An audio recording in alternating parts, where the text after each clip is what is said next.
Assalamualaikum warahmatullahi wabarakatuh. Perkenalkan, nama Ana Alifa Nahilatul Izzah dari Prodi Hukum Keluarga Islam, Fakultas Agama Islam, Universitas Darul Najah. Di sini Ana akan menjelaskan materi peradilan Islam dengan judul Fatwa dalam Hukum Islam, Dasar Hukum, Mufti, Kedudukan, dan Faktor Perubahannya.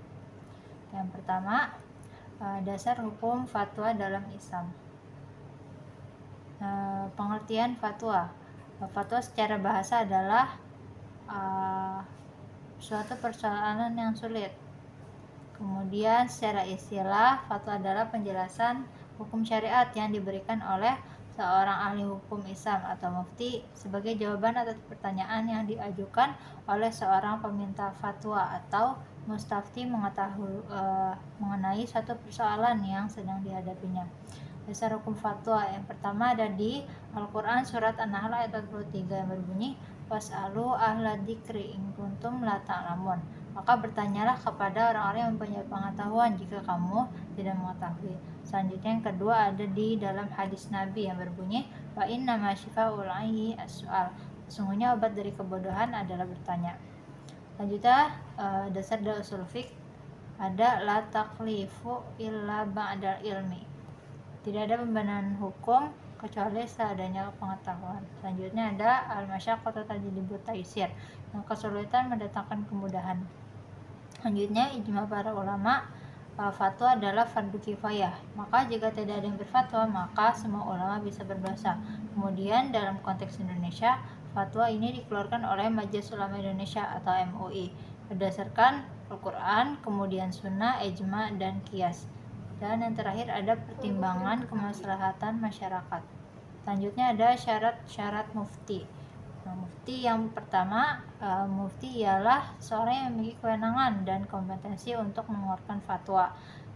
Dan mufti ini harus memenuhi syarat yang ketat. Ada syarat umumnya yaitu Islam, balik dan berakal, adil, dan amanah. Kemudian ada syarat keilmuannya yaitu keilmuan yang wajib dimiliki oleh seorang mufti. Yang pertama ada Al-Quran seperti tafsir, asbabun nuzul, dan nasakh mansuhnya. Kemudian ada hadis dari kualitas hadis dan hadis hukum. Kemudian ada usul fiqh dan bahasa Arab, dan terakhir ada memahami realitas sosial agar fatwa yang dikeluarkan oleh mufti tersebut relevan. Kemudian syarat utamanya ada mampu berijtihad, itu ijtihad yang mutlak. Kemudian ada mujtahid mazhab dan mujtahid masalah tertentu. Selanjutnya kedudukan fatwa dalam hukum Islam.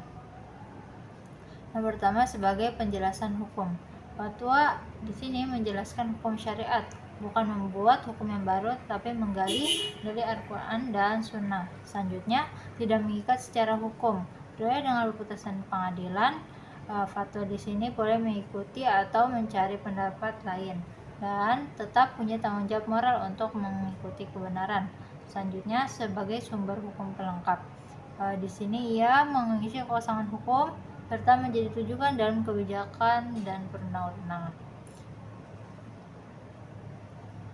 Selanjutnya dalam lembaga peradilan, hakim atau qadhi di sini dapat merujuk kepada fatwa sebelum ia memutuskan perkara. Dan ini sudah terjadi sejak masa sahabat. Selanjutnya kodifikasi hukum. Fatwa di sini bisa menjadi hukum positif jika ia dilegalkan. Contohnya pada majalah Al-Hakam Al-Adliyah pada zaman Utsmani. Kemudian ada kompilasi hukum Islam di Indonesia. Selanjutnya ada fatwa individual versus fakta kolektif. Kalau fakta individual ini fatwa yang berasal dari satu mufti. Tapi kalau fatwa kolektif ini berasal dari lembaga yang lebih kuat dan otoritatif seperti pada MUI dan Majma' Fiqih Al-Islami. Selanjutnya persamaan fatwa dan putusan pengadilan. Sama-sama merupakan produk hukum yang dikeluarkan oleh ahli dan memiliki kompetensi dan pengetahuan hukum. Juga sama-sama menjawab masalah hukum, memberi solusi atas persoalan yang dihadapi, serta menjelaskan status hukum suatu perbuatan. Lalu berdasarkan sumber hukumnya, fatwa ini berasal dari Al-Quran, Sunnah, kemudian ijtihad. Sementara putusan berasal dari peraturan perundang-undangan dan jurisprudensi. Selanjutnya ada perbedaan fatwa dan putusan pengadilan. Yang pertama, sifatnya. Fatwa ini bersifat tidak mengikat, sementara putusan pengadilan bersifat mengikat dan wajib dilaksanakan.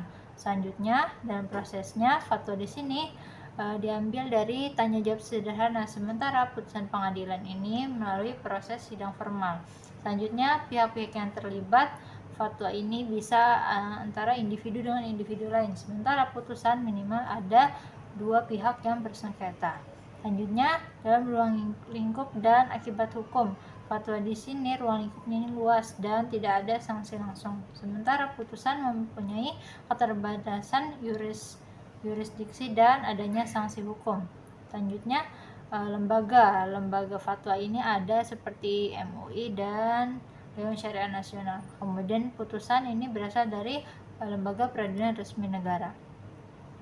Itu faktor-faktor perubahan fatwa.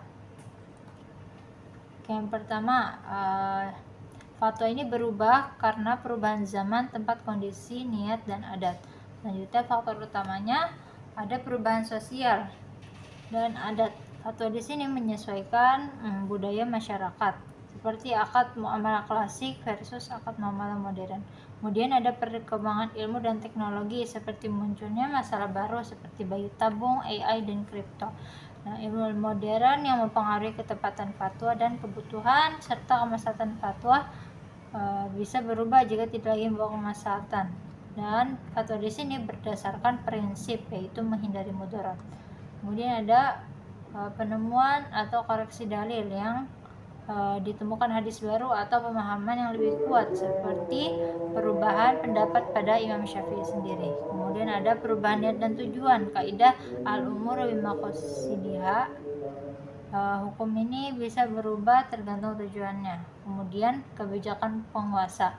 Fatwa di sini menyesuaikan kebijakan demi kemaslahatan umum, seperti adanya batas usia nikah dan zakat profesi serta sertifikasi halal di Indonesia. Jadi kesimpulannya, fatwa merupakan instrumen penting dalam hukum Islam yang memiliki landasan kuat dari Al-Quran, Sunnah, Ijma, dan kaidah usul fiqh. Keberadaan mufti yang memenuhi syarat keilmuan dan moral menjadi kunci agar fatwa yang dihasilkan dapat dipercaya dan dipertanggungjawabkan.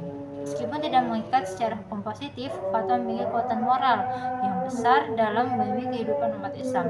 Selain itu, sifat fatwa yang fleksibel memungkinkan adanya perubahan sesuai perkembangan zaman, sehingga hukum Islam tetap relevan, adaptif, dan mampu menjawab berbagai persoalan yang terus berkembang di masyarakat. Ini cukup sekian yang bisa saya sampaikan. Kurang lebihnya mohon dimaafkan. Wassalamualaikum warahmatullahi wabarakatuh.